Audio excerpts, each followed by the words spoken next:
HD transmitter and receiver kit. এখানে দেখি যে ডিভাইস সাপোর্ট। আচ্ছা, এই ডিভাইসে তাহলে এগুলোও চলবে নাকি? এগুলো চলবে, কি দেখবেন? আচ্ছা, ওয়াইফাই আছে, ওয়াইফাই এটাতে বিল্ট ইন ওয়াইফাই আছে, আমরা সেটা চেক করে দেখব। তাহলে মাধ্যমে মনে করা তাহলে ডিভাইসগুলো এখন দেখি। দুইটা ডিভাইস দেখছেন। এখানে হচ্ছে একটা রিসিভার যেটা প্রজেক্টরে, আর একটা হচ্ছে এই ট্রান্সমিটার।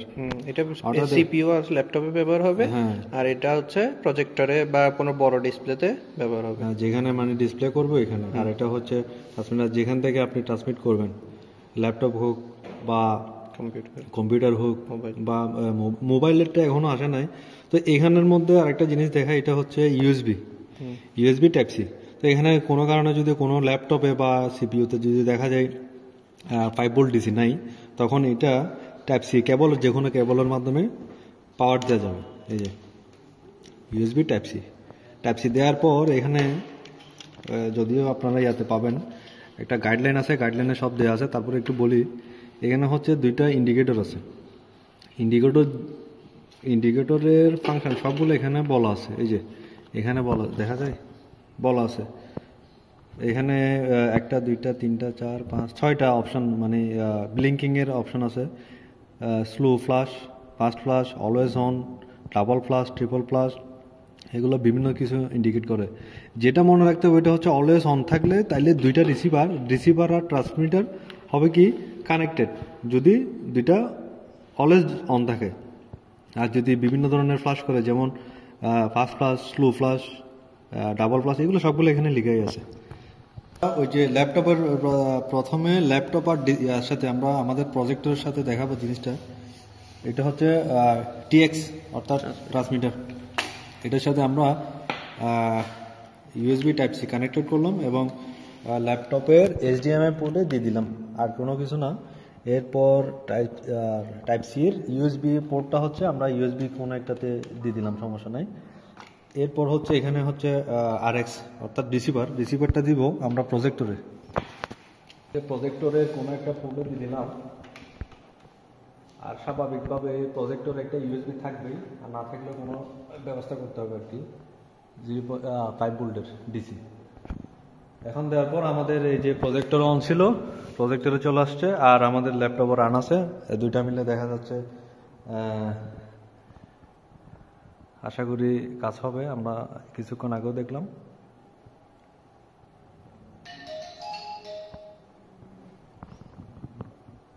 একটু সময় নেবে আর কি। এটা হচ্ছে ওই যে রিসিভারের কি বলে এটা, রিসিভার ইউজার ম্যানুয়াল বা মেনু আর কি। এই যে চলে আসছে ফাইনালি, আমরা দেখতে পাচ্ছি আমাদের ল্যাপটপ আর প্রজেক্টরের সাথে কানেকশন কোনো ধরনের এইচডিএমআই কেবল ছাড়া। আপনারা চাইলে আরেকটা কাজ করা যায় এখানে, এটা হচ্ছে কি আপনারা সাউন্ডও কি করা যায়, ট্রান্সমিট করা যায়। আমরা এখানে তো নেই, ইন্টারনেট কানেক্টেড নেই। আচ্ছা, আমরা সাউন্ডটা হচ্ছে সিপিইউ থেকে দেখাবো, সরি ওই যে হ্যাঁ ডেস্কটপ থেকে দেখাবো ইনশাল্লাহ। ওকে,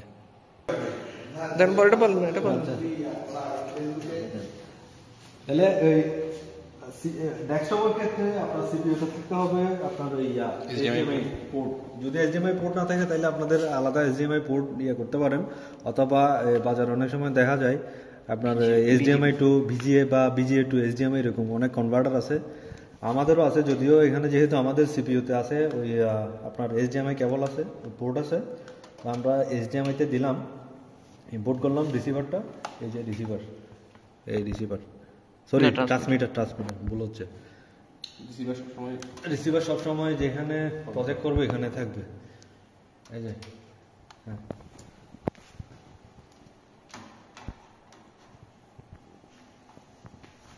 দেখা যায়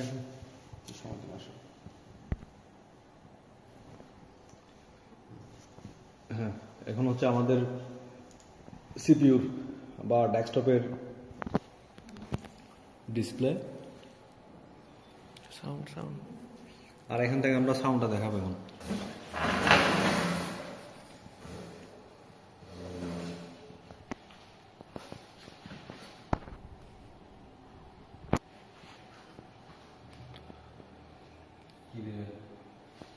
ওই যে হ্যাঁ গুরু গুরু গুরু অনলি গুরু গুরু মিন্টু।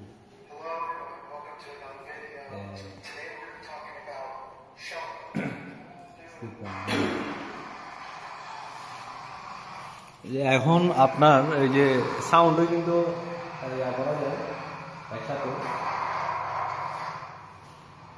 কেবল ছাড়া টোটাল এইচডিএমআই কেবল ছাড়া আপনার এটা সাউন্ডও কি করা যাচ্ছে, হ্যাঁ প্রজেক্টরে প্লে করা যাচ্ছে। আপনি চাইলে সিপিইউ থেকে করতে পারবেন, অথবা চাইলে আলাদা কোনো যদি ডিভাইস থাকে ওইখানেও কিন্তু কি করা যাবে, সাউন্ডটা এক্সটার্নালি ইউজ করা যাবে, ব্যবহার করা যাবে বা শোনা যাবে।